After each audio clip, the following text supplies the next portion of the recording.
Evangelho de João, escrito por João, capítulo de número 8. Você que encontrou, se coloque de pé. E diz assim: Jesus foi para o Monte das Oliveiras, e pela manhã cedo, ele voltou novamente ao templo, e todo o povo vinha até ele. E assentando-se, os ensinava. E os escribas e fariseus trouxeram-lhe uma mulher pega em adultério. Quem foi que trouxe a mulher?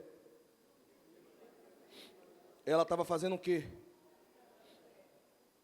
E colocando-a no meio de todos. Colocaram ela onde?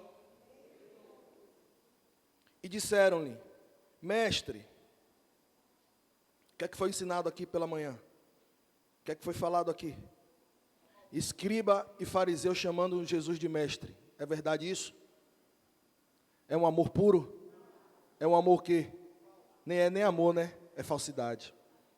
Mestre, essa mulher foi apanhada em adultério no próprio ato. Ora, Moisés nos ordena na lei que tais sejam apedrejadas. Mas tu o que dizes? Isso eles diziam tentando para poder ter o que acusar. Jesus, porém, inclinando-se, escrevia com o seu dedo no chão, como se não os ouvisse. Jesus estava fazendo o quê? O que foi que eles estavam fazendo com aquela mulher? Acusando. E Jesus estava dando ouvidos a ele? Amém. Então, quando eles continuaram a perguntar-lhe, e levantando-se, disse-lhes: Aquele que dentre vós está sem pecado, seja o primeiro que lhe atire uma pedra. E tornando a inclinar-se, escrevia no chão. E eles ouvindo isto, sendo condenados por sua própria... Quem foi que condenou aqueles homens? Isso aí. Saíram um a um, começando do mais velho até o último. E Jesus foi deixando sozinho e a mulher em pé no meio. Jesus ficou com quem? E tendo Jesus se levantado, e não vendo ninguém, senão a mulher, ele disse-lhe: Mulher, onde estão aqueles teus acusadores? E ela respondeu, e ele ainda perguntou mais uma vez: Nenhum homem te condenou? E o que foi que ela respondeu? Nenhum homem, Senhor. E Jesus respondeu o que para ela? Nem ele o quê? E o que mais? Senhor, eis aí, Pai, a Tua palavra. Nós te damos graças, Senhor, por essa manhã, porque a Tua presença é real no nosso meio. Por isso, meu Deus, eu te peço que tudo continue sendo conduzido para o louvor da Tua glória.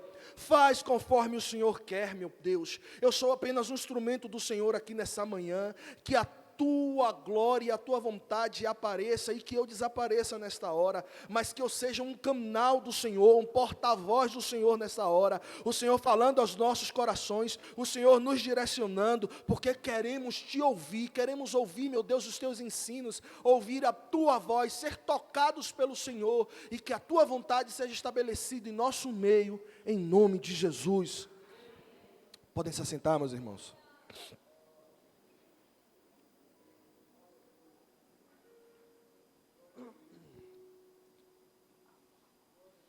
Se a gente parar para analisar, essa passagem na realidade é uma pecadora sendo acusada por pecadores. A definição dessa passagem é isso. Alguém que está em pecado, que está sendo levado a juízo por pessoas também que estão em pecado. Olha como o peso da balança é diferente. Olha como é diferente o peso da balança quando a gente olha para o nosso irmão e a gente vê o nosso irmão na falha. Automaticamente a nossa humanidade... Paz do Senhor, irmão Fábio.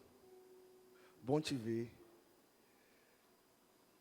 Automaticamente a nossa humanidade, ela se coloca no lugar de Deus e quer sentenciar o nosso próximo. Essa mulher, ela foi pega no ato de adultério. Ou seja, não tinha solução para ela perante a lei. Perante a lei, ela estava ali, naquele exato momento, ela estava condenada. Ela teria que sofrer as consequências dos seus atos, porque foi no flagrante, foi no ato, na hora que estava acontecendo, ela foi pega. Aí a primeira pergunta que eu te faço nessa manhã, a lei dizia, essa lei está lá em Levítico, capítulo 20, versículo 10, e também em Deuteronômio 22, do 22 a 24, ela dizia que quem fosse pego em adultério, teria que ser morto ao apedrejamento. Aí a primeira pergunta que eu lhe faço nessa manhã, por que eles só levaram a mulher?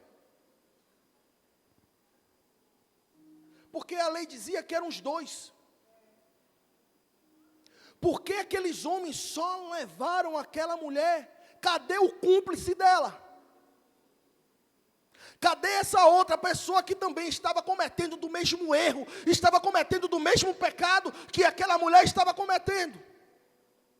Porque esses escribas e esses fariseus também não pegaram aquele homem e levaram até Jesus? Só levaram a mulher.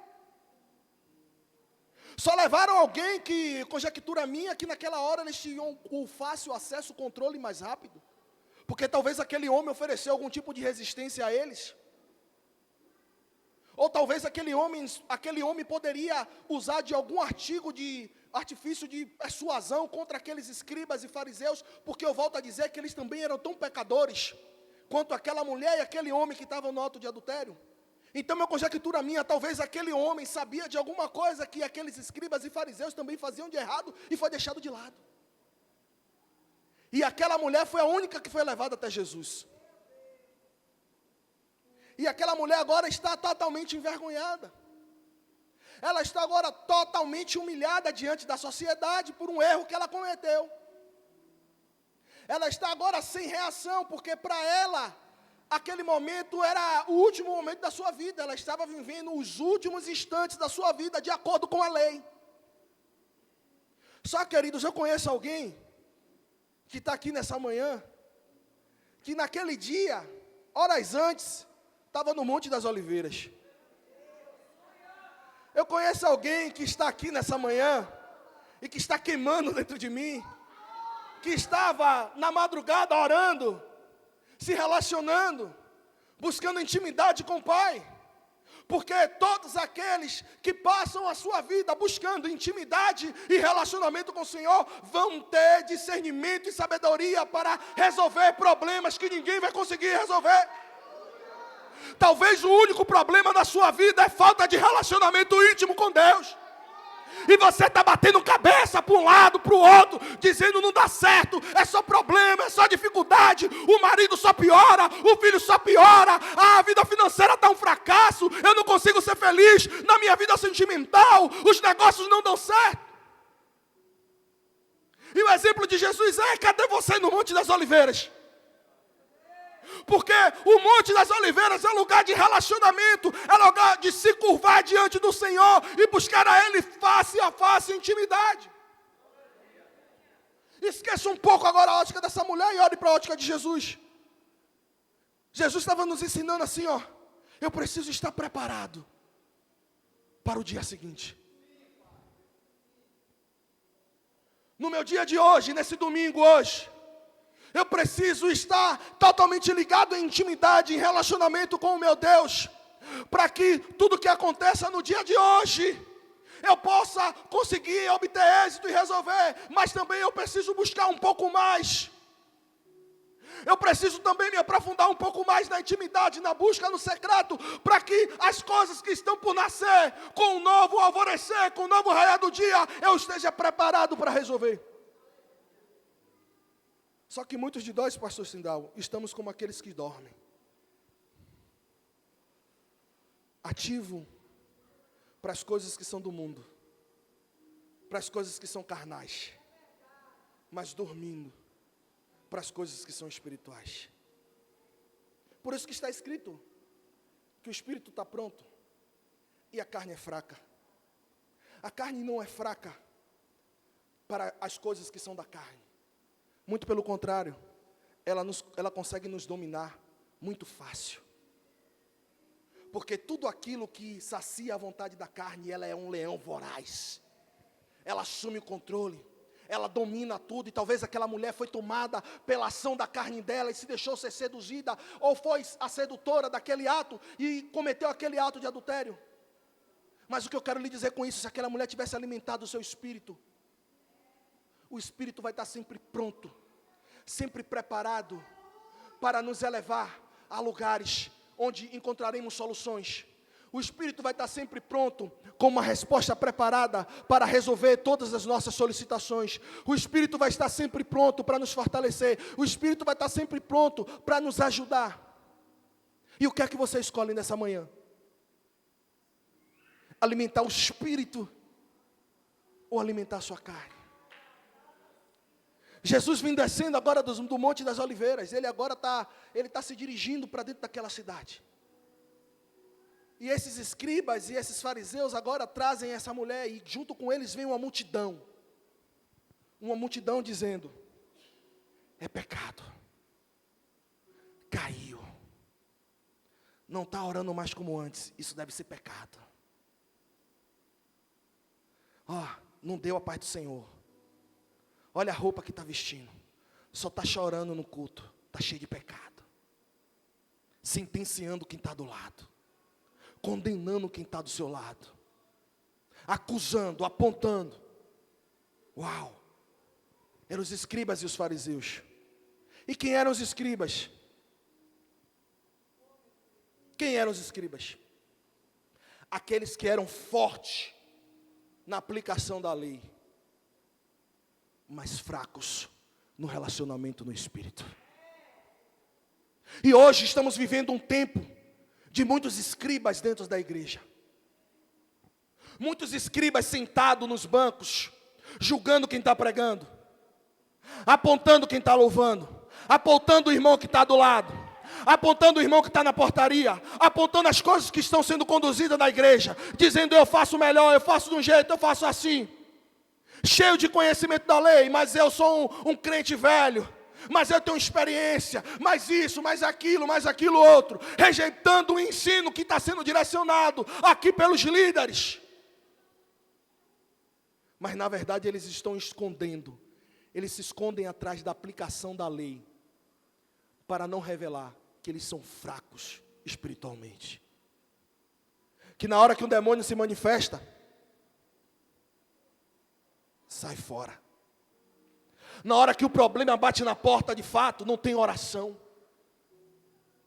Não tem uma oração para dizer vamos guerrear, não tem uma palavra para dizer vamos colar junto com você.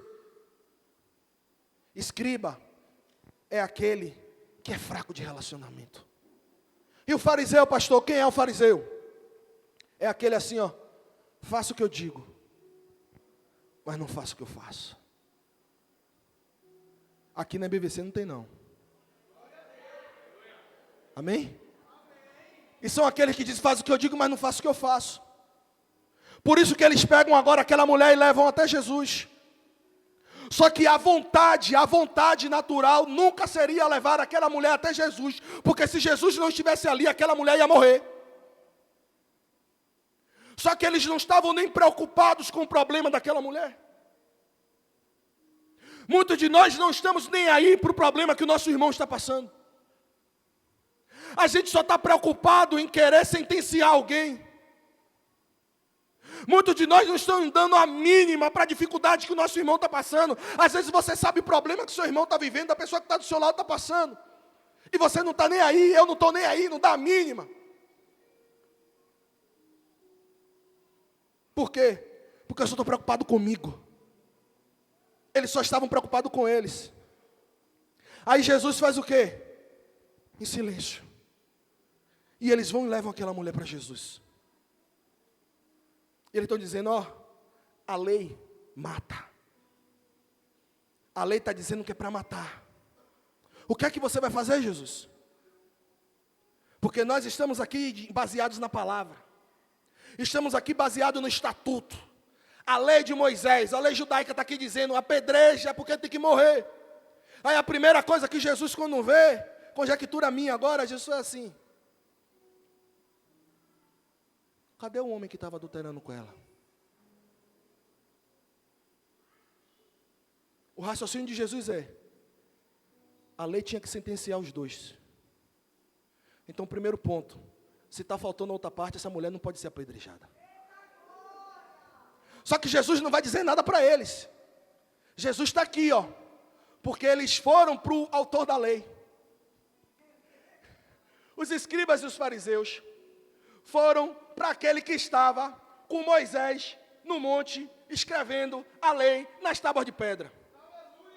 Em outras palavras, acho que você não entendeu. Os escribas pegaram a lei, dizendo assim: eu conheço essa lei mais do que qualquer um. E quando eles pegam aquela lei, é na verdade eles segurando Jesus, dizendo assim: ó, eu conheço essa lei. Aí Jesus está dizendo assim, em outras palavras: vocês têm certeza que vocês me conhecem? Vocês têm certeza que vocês me conhecem? Vocês têm certeza que vocês de fato conhecem, de fato, quem escreveu essa lei? E o porquê que foi escrito isso? Aí Jesus não dá ibope para eles. Só que me chama a atenção o posicionamento daquela mulher. Aquela mulher, irmão Walter, ela não falou nada. Ela ficou em silêncio. E eu aplico isso na minha vida. Todas as vezes que nós erramos e falhamos, temos que tirar esse costume de querer nos justificar. Você não vê no diálogo aqui, nesse texto, nenhum momento a mulher abrir a boca para se defender.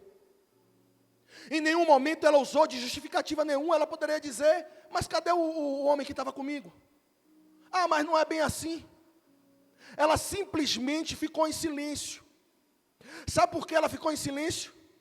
Porque ela viu que ela estava diante de Jesus. E muitos de nós, quando chegamos diante de Jesus, nós queremos mais falar do que ouvir. Os escribas e os fariseus estavam achando que estavam no controle da situação. Os escribas e os fariseus estavam achando que estavam diante de uma ação que iria alimentar a sua alma, iria aumentar o seu ego. Só que Jesus vai na contramão disso, porque a lei diz assim: mata. Mas Jesus dizia assim: eu perdoo. A lei está dizendo: jogue pedras. E Jesus estava dizendo: eu estendo a mão. A lei estava dizendo: é adúltera. E Jesus está dizendo: é noiva. A lei estava dizendo: rejeitada. E Jesus está dizendo: tem valor para mim. A lei está dizendo: não presta. E Jesus está dizendo: é precioso para mim. A lei está dizendo: olha, não tem mais futuro, é morte. E Jesus está dizendo: ela vai nascer de novo hoje. Ah, vocês não estão entendendo, meu Deus do céu. Queridos, eu vim aqui te dizer que a lei está dizendo, o sistema do mundo está dizendo que para você não tem jeito. O sistema do mundo está dizendo: ou você se acomoda e se amolda a isso, ou você vai acabar morrendo. O sistema do mundo está te sentenciando. A nossa mente tem tentado nos sentenciar todos os dias a aceitar as vontades da carne, a aceitar a força da carne goela abaixo. O sistema do mundo tem tentado deturpar o ensino da palavra e a palavra do Senhor todos os dias, goela abaixo. Pessoas estão te condenando todos os dias. E eu vim aqui para te dizer que Jesus, Ele cumpre a lei, mas aquilo que Ele oferece está acima da lei. Sabe por quê? Porque a lei dizia: mata. E Jesus diz: calma, eu não posso matar alguém sem primeiro dar a eles o direito de arrependimento. Eu não posso sentenciar alguém se antes de fato eles me conhecerem, saber de fato quem eu sou. Jesus naquele momento está diante daquela mulher, apresentando a ela totalmente um relato íntegro da graça. Aquela mulher está oprimida, aquela mulher está angustiada, aquela mulher está sofrendo. Conjectura minha na cabeça dela: acabou para mim, eu vou morrer. E quantos de nós estamos assim? Não tem jeito porque eu fiz. Não tem jeito porque eu fiz. Eu cometi um pecado, eu cometi um erro. E eu estou pagando por esse erro até hoje. Isso é a lei, que é o papel do acusador que fica na sua cabeça, dizendo: olha, mas você fez isso, você errou, você agiu assim, você agiu errado, você falhou, você não está vivendo o que você está pregando, você não está fazendo de acordo com a palavra, e está te acusando. Olha, assim, assim, assim, assim, o resultado da sua vida hoje é porque aquilo que você fez lá atrás.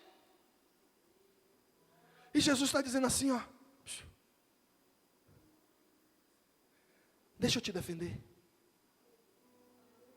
Deixa eu te defender. Não diga mais nada. Deixa eu entrar agora como seu advogado de defesa. Deixa eu agora entrar na sua causa e interpelar pela sua vida. Deixa eu mostrar agora quais são os meus argumentos ao seu respeito.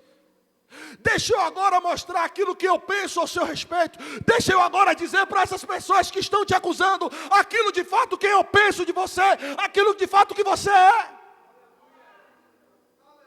Porque tem uma multidão querendo ver morte. Mas posso lhe dizer uma coisa? No meio daquela multidão só tinha um ali que não tinha pecado. E quem era esse único que não tinha pecado? E ele condenou ela. E por que você está se condenando? Porque, presbítero, eu preciso dizer, pastor, que tem gente que vive a vida toda se prendendo por um erro do passado. Vive uma vida toda dizendo: mas lá atrás, mas eu fiz. A palavra diz, olha, que quando você aceita Jesus, que você confessa e deixa, a misericórdia dele te alcança, e todos esses pecados, ele pega e joga no mar do esquecimento. Só que a questão é, você deixou.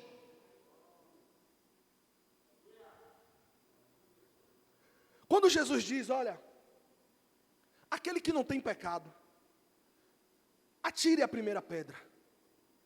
Olha a linguagem de Jesus. A palavra sem pecado vem da palavra grega anamartetos. E ela não significa só sem pecado. Ela significa assim, ó: sem um desejo pecaminoso. Repita, repita, repita, repita. Jesus está dizendo assim, ó: aquele que não tem um desejo pecaminoso no seu coração, atire a pedra nela. Em outras palavras, eu vou melhorar para você entender. Jesus estava dizendo assim, ó: vocês só podem apedrejar ela se no seu coração não tiver o desejo de fazer a mesma coisa.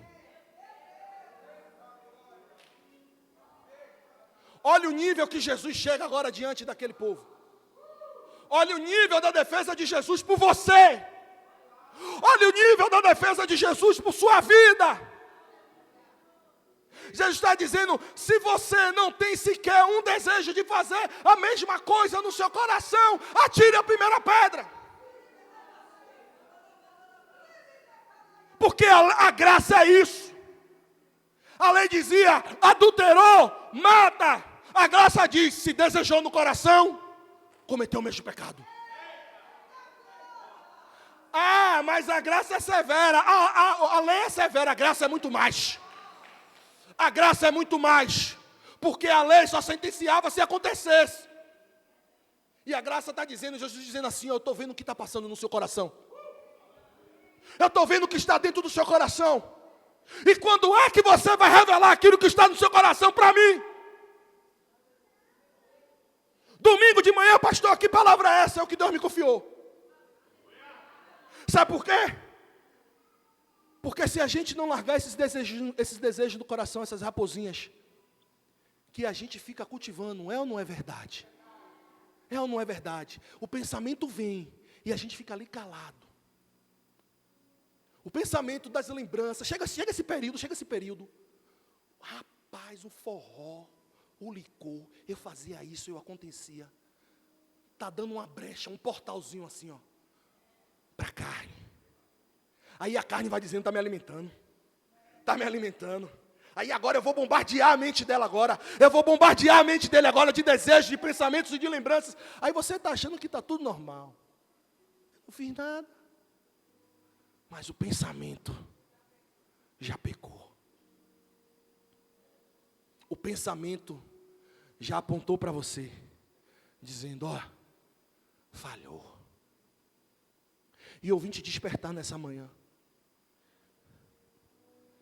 O campo da sua mente é o quê?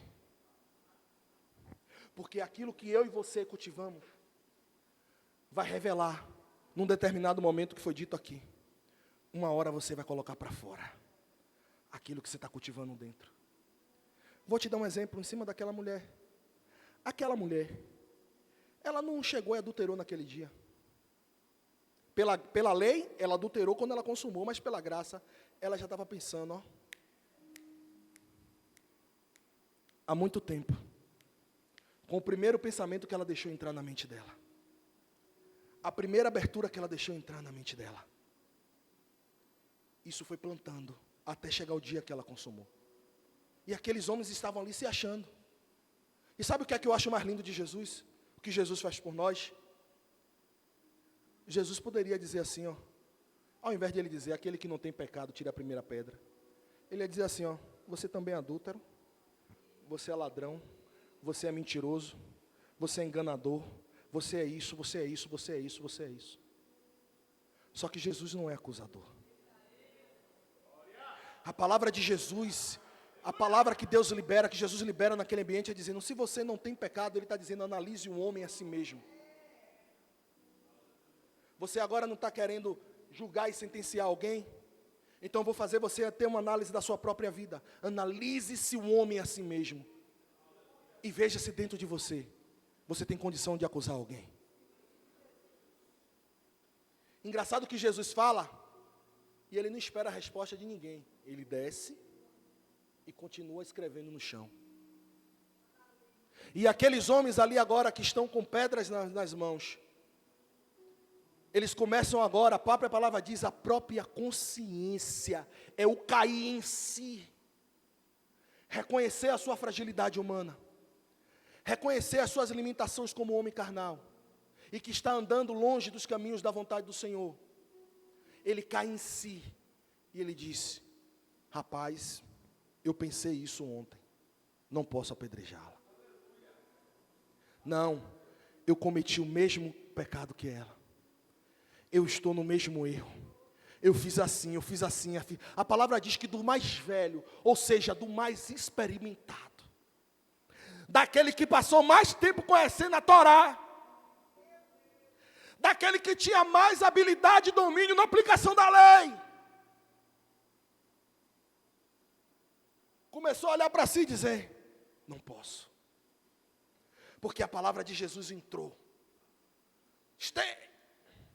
Forte, como uma espada mais afiada que uma espada de 2 gumes.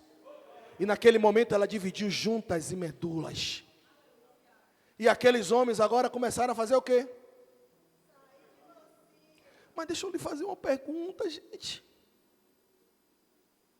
Por que quando nós temos um ato de pecado, a gente se afasta de Jesus?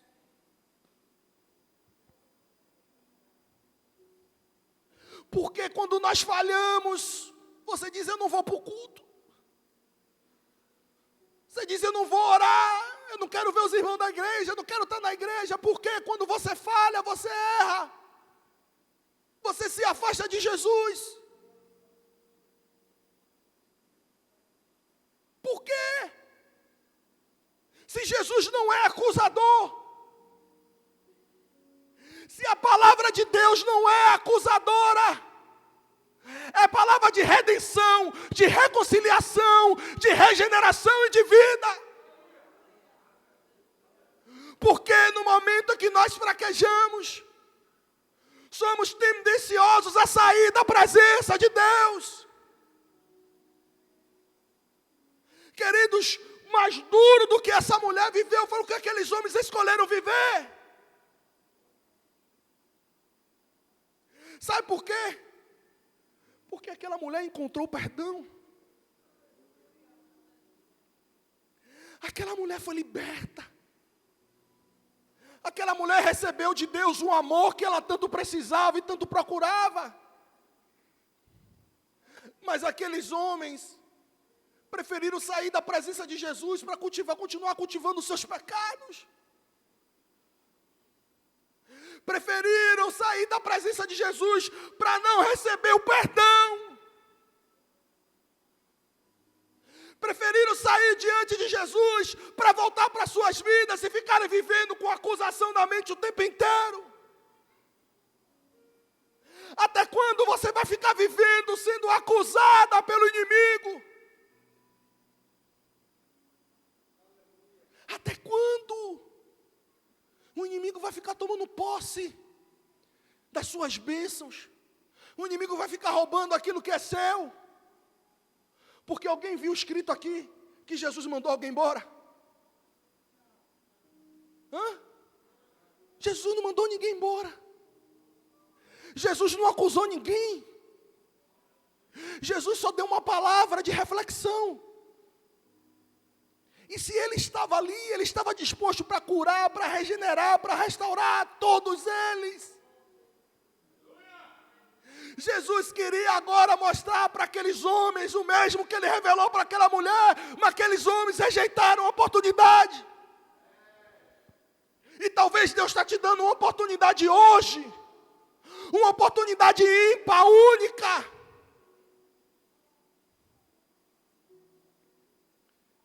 Para que você seja mais íntimo dele. Para que você conheça ele mais profundamente. Para que você entre nesse lugar de relacionamento com ele, e ele vai dizer: olha, você não é isso que estão dizendo de você. Para ele olhar para você e dizer: deixa eu te ajudar, deixa eu cuidar de você. Eu tenho algo novo para a sua vida, eu tenho algo diferente para você viver. Eu tenho uma porção de uma graça tão poderosa, que sabe, conjectura minha, aqueles homens foram todos embora. Só ficou agora aquela mulher. Aquela mulher agora encontra o perdão. Ela agora encontra a graça. A sua vida é transformada, é renovada, ela é transformada. E quando ela volta para a sua casa, para o meio daquela cidade, todos aqueles homens que estavam naquele ambiente, quando viam aquela mulher, baixavam a cabeça. Porque eles não conseguiam mais condenar elas. Porque todas as vezes que eles olhavam para aquela mulher, eles lembravam: eu também perdi a oportunidade. Todas as vezes que eles olhavam para aquela mulher, eles diziam: eu perdi a oportunidade de ter o que ela teve. Como é que ela estava vivendo uma vida dessa? E ela ainda consegue caminhar. Como é que você está vivendo uma vida tão sofrida, uma vida tão espizinhada, e você ainda consegue sorrir? Como é que você está passando por tantas lutas e tantas dificuldades, e você consegue ainda ficar de pé? É porque ela encontrou a graça, ela encontrou o amor verdadeiro, ela encontrou alguém que colocou dentro dela algo que ela jamais esperava. Sabe, queridos, o papel de um líder, de uma pessoa que vive o Evangelho, é revelar as características de Cristo. Eu não posso usar do artifício do Evangelho, do status, do ônus, do poder que o Evangelho proporciona àqueles que estão na sua aplicação, para condenar e sentenciar ninguém, para pisar e machucar ninguém. Porque na verdade a base do Evangelho é amor. A base do Evangelho é suportar. A base do Evangelho é dar outra face. A base do Evangelho é perdoar. A base do Evangelho é sofrer o dano. E eu gosto de dar exemplo da minha vida. Queridos, eu tive tantas oportunidades de sentenciar pessoas ao longo da minha jornada do Evangelho de quase 15 anos. Porque eu olhava para as minhas mãos, e o que eu tinha nas minhas mãos, pastor Sindal, era a verdade do assunto. Eu tinha a verdade dos acontecimentos nas minhas mãos. E eu via que aquela pessoa estava vindo contra mim, para me prejudicar. E a minha vontade carnal, a princípio, era: vou responder na mesma moeda e vou revelar de fato quem essa pessoa é. Mas o Evangelho não me ensinou isso. O Evangelho me ensinou a sofrer o dano. E por muitos anos eu sofri calado. Por muitos anos eu fui apontado, por muitos anos eu fui julgado. Por muitos anos eu sofri o dano. Para não ferir alguém, mas fui ferido. Para não matar alguém, mas estavam me matando. Para não sentenciar alguém, mas estavam me sentenciando. É fácil. É fácil você estando com a razão. É fácil você estar baseado na lei. E dizer, eu prefiro ser sentenciado. Eu prefiro pagar o preço. Porque essa pessoa que está me acusando não tem capacidade de suportar a acusação que a mesma está fazendo contra mim. É duro. Mas, queridos, foi o que Jesus fez por mim e por você. Nós acusamos. Todas as vezes que nós demos a vontade da nossa carne, nós estamos colocando Jesus na cruz de volta. Todas as vezes que nós escolhemos errar, e contra a palavra do Senhor, estamos colocando Ele na cruz de volta. E Ele está dizendo, eu não vou te acusar, eu não vou te acusar, eu não vou te acusar. Eu vou pagar o preço pela sua vida. E por isso nós estamos aqui. E aí eu te faço essa pergunta. Será que você hoje tem essa capacidade? De pegar aquele alguém que está lá te acusando. Alguém que está te apontando. Alguém que está te condenando. E não me interessa se você está certo ou se você está errado. O que é que a palavra diz? Ame. Ame até os seus inimigos. Em outras palavras, ame os seus acusadores. Ame aqueles que te perseguem. Ame aqueles que estão te fazendo mal. Ame aqueles que te prejudicam. Mas como, pastor, que eu vou conseguir fazer isso? Porque dói, eu sei que dói.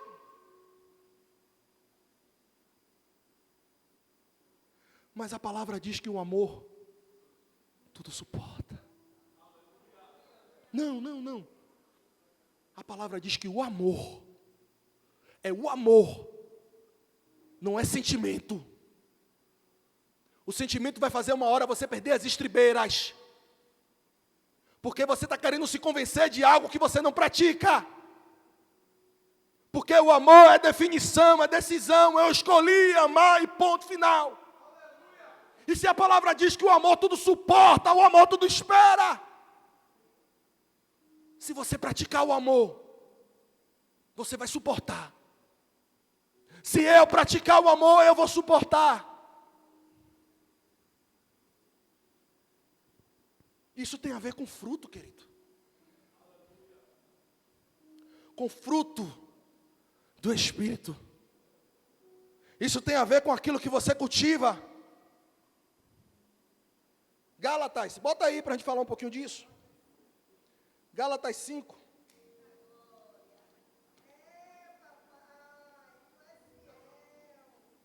que é que tem a ver, pastor? Você vai entender.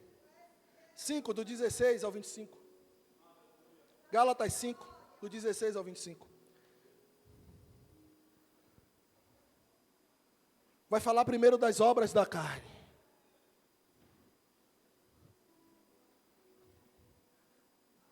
Gálatas 5. Continue. Andai em espírito e não cumprirei a concupiscência da carne. Pula, por favor. Porque a carne cobiça contra o espírito contra a carne, e esses se opõem um ao outro, para que você não faça o que você quer. A sua carne vai sempre militar contra aquilo que é do espírito. A sua carne vai sempre dizer para você, faça do mesmo jeito, na mesma moeda. Revide. Se brigou, brigue também. Se bateu, bata também. Pula, por favor. Mas se sois guiados pelo Espírito, não estáis debaixo da... Então, se eu estou sendo direcionado pelo Espírito, a lei não tem poder sobre mim. Não, você não entendeu. A Bíblia está dizendo que aquele que é guiado pelo Espírito, a lei não tem poder sobre aquele que é guiado. Como assim, pastor? Porque todo aquele que é guiado pelo Espírito, ele não vai fazer nada contra a lei. Muito pelo contrário, ele vai cumprir na íntegra. Então, como é que alguém que cumpre a lei na íntegra vai ser condenado por ela? Então, como é que aquele que está cumprindo a lei na íntegra, Jesus disse, eu não vim para abolir a lei, mas eu vim para cumpri-la. Então, aquele que é guiado pelo Espírito vai cumprir a lei na sua íntegra. E aí você tira todo o efeito dela contra você. Porque aquele que é guiado pelo Espírito não está mais debaixo da lei, está debaixo da graça. Não, vou repetir, aquele que é guiado pelo Espírito não está debaixo da lei, está debaixo da graça. E na graça tem perdão, na graça tem amor, na graça tem recomeço, na graça tem reconciliação, na graça tem esperança, na graça tem milagre, na graça tem uma nova chance. Continua, meu irmão, por favor. Agora repare nisso aqui, porque as obras da carne, ele está dizendo as obras, no plural, as obras da carne. E aí ele cita várias, está ali. Pastor Ané bate nisso toda hora. Ou seja, o pecado, ele tem várias vertentes para procurar nos aprisionar. Ele vai usar de várias, o inimigo vai usar de várias coisas para querer tirar eu e você do foco. Sabe para quê? Para trazer a gente para o centro, para a humilhação, para a vergonha, para a exposição. E repare que um abismo chama o outro. Um abismo chama o outro. Uma coisa chama a outra. Pule aí, meu irmão, pule aí. Pule aí, por favor. Pule. Pule de novo. Mais o quê? Hã? Mais o quê? O fruto é um só. É um só. É um só. Não precisa de muita coisa. Você só precisa de um fruto. E ele começa dizendo que o fruto do Espírito é o quê? No amor consiste todas as coisas. O fruto do Espírito é baseado no amor. Poderia começar com qualquer outra coisa, gozo, paz, longanimidade? Não. Porque o Evangelho é baseado, amarás o Senhor teu Deus acima de, e amarás o seu próximo como a base é o amor. Então o fruto do Espírito está baseado no amor. Enquanto o pecado vai lhe oferecer um monte de coisa, Jesus disse, uma coisa só é necessário. Você desenvolver um relacionamento para que esse fruto produza dentro de você tudo aquilo que é necessário. Se a gente fosse para Gênesis, você vai ver Jesus dizendo lá, essas árvores aqui, vocês podem comer dos frutos, mas dessa aqui, não coma deste fruto. Então eu quero lhe dizer, o que é que você escolhe nessa manhã? Qual é a sua escolha? Aquela mulher estava sendo sentenciada, e ela disse, não vou me defender, eu vou me calar, eu não vou me justificar, porque para ela não tinha esperança, mas Jesus estava ali. O objetivo do inimigo hoje é fazer com que eu e você, com os nossos erros, se afaste de Jesus, se afaste da palavra, porque essa palavra vai trazer para você luz, vai trazer para você esperança, vai trazer para você transformação. Naquele tempo, eles não estavam preocupados com o pecado, eles estavam preocupados com Jesus. E quando Jesus, ele morre, e ele vai lá no inferno, e ele expõe o diabo ao vitupério, e Jesus ressuscita, o plano do diabo agora é outro, não posso mais levar o pecador a Jesus. ele muda o plano, ele muda a estratégia. Naquela época ele queria pegar Jesus na falha. Só que quando Jesus vai lá e expõe ele ao vitupério, ele diz, ele não tem falha. E agora ele exerce um poder maior ainda sobre mim. Só que o plano do inimigo hoje é fazer com que eu e você não chegue até Jesus. Porque se eu e você chegar até Jesus, com nossas falhas, com os nossos erros, com as nossas limitações, seremos transformados. Ele não vai te condenar. Ele vai te dar amor. Ele vai te oferecer vida. Ele vai te oferecer esperança. Ele vai te dar uma oportunidade nova. Então talvez você entrou aqui nessa manhã dizendo, pastor, eu falhei, eu errei, eu dei lugar à ira, eu dei lugar a pensamentos errados, eu tenho deixado coisas erradas entrar na minha mente, eu tenho até cometido coisas erradas que estão contrárias à palavra do Senhor. Eu vim aqui nessa manhã te dizer, se você deixar Jesus entrar, não haverá morte, haverá esperança. Aí eu lhe pergunto para finalizar, se coloca de pé.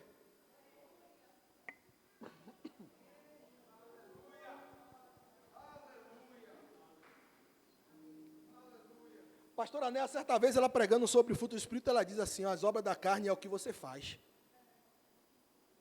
Por isso que a lei, ela é tão rigorosa com aquilo que você faz. Mas o fruto do Espírito é a criação espiritual. É aquilo que você é por dentro. Palavras da nossa pastora. Aí Jesus vira para aquela mulher e diz, conjectura a mim agora. Quando ele levanta, e ele olha em volta. Cadê os outros pecadores?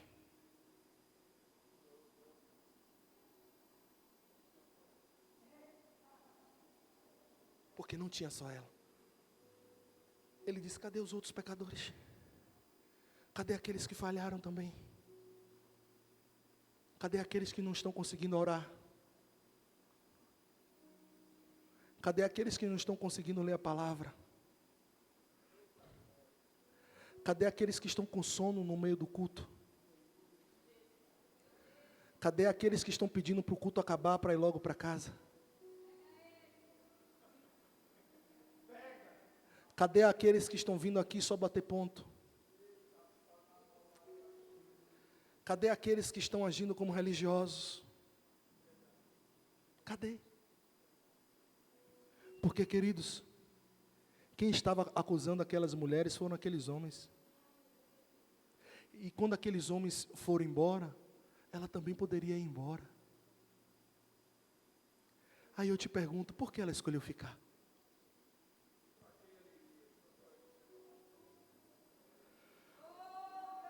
Para onde iremos nós? Para quem iremos nós? Se só Tu, Senhor, tem palavras de vida eterna. Para onde você está indo nessa manhã? Como o louvor que foi ministrado aqui, ela foi a única que escolheu ficar. Ela foi a única que escolheu ficar. Porque ela entendeu que ela precisava mudar de vida. Ela entendeu que ela precisava desfrutar de uma nova oportunidade, porque, queridos, Jesus para ela ali não era um desconhecido de ouvir. A fama de Jesus já estava correndo. Jesus para ela só era um desconhecido de relacionamento, de intimidade. E porque ela ouviu falar de Jesus durante um bom tempo da sua vida, ela escolheu ficar. E porque ela escolheu ficar, ela recebeu dele aquilo que ninguém poderia oferecer. E eu vim te trazer essa reflexão nessa manhã e lhe perguntar: quem é que está te acusando? Aonde estão os seus acusadores? Aonde estão os seus acusadores? Jesus diz que tenham prazer quando forem perseguidos, quando forem caluniados, quando zombarem de você, quando maldizerem você, por causa do meu nome. Aonde estão os seus acusadores? Eu queria agora que você fechasse os seus olhos, porque agora é um momento de reflexão interna, sua e com Deus. Porque o único momento que aquela mulher recebeu a oportunidade para falar foi quando Jesus deu a ela o direito de fala. Porque quem te acusa não te permite direito de resposta, não te dá opção de fala. O nosso adversário, que é o nosso acusador, ele não nos dá opção de defesa, ele não nos dá opção de fala, não nos dá oportunidade de falar, porque ele tem que ficar o tempo todo nos acusando para nos manter calado. Só que quando Jesus chega, a primeira coisa que ele faz é dar oportunidade de fala, para que eu e você revele a ele aquilo que nós estamos trazendo dentro. E ele vira para aquela mulher e diz: eu estou te dando a oportunidade de fala agora. Em outras palavras, ele está dizendo: quando eu entrei como seu advogado de defesa, todo o lado de acusação foi embora. Quando eu entrei na sua vida, tudo aquilo que era acusação tem que bater em retirada. A partir do momento que eu entrar na sua história, aquele que te acusa, aquilo que te oprime, aquilo que te aflige, tem que bater em retirada. E ele pergunta para ela: olhe agora para você. A pergunta que eu te faço nessa manhã: olhe para dentro de você agora. Aonde estão os teus acusadores? Olhe para dentro de você. É momento de reflexão, feche seus olhos. Não se preocupe com quem está no seu lado. Aonde estão os teus acusadores? E ela responde para Jesus, e nas minhas palavras: por causa daquilo que o Senhor falou. Em outras palavras, por causa da tua palavra, todos eles foram embora. Por causa da tua palavra, Jesus, não sobrou um para me sentenciar. Por causa da tua palavra, Jesus, não tem mais condenação dentro da minha mente. Por causa da tua palavra, Jesus, não tem mais o peso pelo erro dentro de mim. Por causa da tua palavra, Jesus, eu não tenho mais medo. Por causa da tua palavra, o pavor noturno foi embora. Por causa da tua palavra, Jesus, a acusação por aquilo que eu fiz no passado foi embora. Por causa da tua palavra, Jesus, tudo aquilo que trazia vergonha dentro de mim foi embora. Por causa da tua palavra, Jesus, já não há mais dor. Por causa da tua palavra, Jesus, eu só consigo ver o Senhor agora.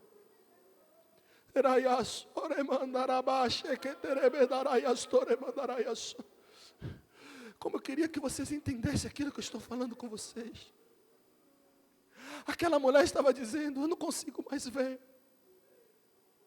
Eu não consigo mais ver condenação. Porque eu não consigo mais olhar em volta e ver condenação e acusação. Porque agora eu só consigo enxergar a ti, Jesus. Em outras palavras, Jesus está dizendo para ela: mulher, olha em sua volta. O que é que você enxerga? O que é que você vê? Ela diz: eu só enxergo o Senhor. Eu só enxergo o Senhor, Jesus. Se eu olhar para a direita, eu te vejo. Se eu olhar para a esquerda, eu te vejo. Se eu olhar para baixo, eu estou te vendo. Se eu olhar para cima, o Senhor está tão perto.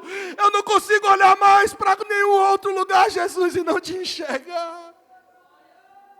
Porque eu estou vendo que a tua palavra fez dentro de mim. E ele finaliza dizendo: agora você está liberada para ir. E não peques mais.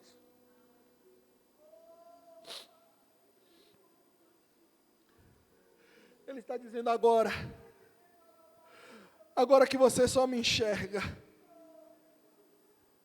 agora que você consegue me ver, porque antes você só via eu não posso, antes você só via eu não consigo, antes você só ouvia eu não tenho jeito, não sei, não dá. Antes você olhava para você e dizia: eu não consigo, é mais forte do que eu não consigo liberar o perdão, porque doeu tanto, aquele que me feriu doeu tanto, e eu não consigo liberar esse perdão, eu não consigo liberar os meus acusadores, eu não consigo liberar aquele que me fez mal, que abusou de mim, que me enganou, que me mentiu, que traiu, que enganou. Eu não consigo, Jesus. E Jesus diz agora para ela: eu vou tirar as escamas dos seus olhos. Eu vou fazer você me enxergar. Eu vou fazer você me enxergar no meio de tudo isso. Porque dos seus pecados, dos seus erros, das suas impossibilidades, eu não me lembro mais. Eu não me lembro mais. Eu não me lembro mais que você passou um mês sem orar. Eu não me lembro mais. Eu não me lembro mais que você passou um mês sem ler a Bíblia. Eu não me lembro mais. Eu não me lembro mais que você não conversava mais, que você não conversa mais comigo faz um tempão. Eu não me lembro mais. Eu não me lembro mais que você não está tendo prazer de estar na igreja. Está por um fio, está por um fio. Eu não me lembro mais. E eu estou te oferecendo uma nova oportunidade. Eu estou te dando um novo acesso. Eu estou dizendo para você agora: siga. Siga em frente. Mas não volte para o lugar que eu te livrei hoje. Não volte para o lugar de onde eu te tirei. Não volte para o lugar aonde eu te arranquei com minha mão forte. Mas siga firme pelo vivo e novo caminho. Aplauda o Senhor.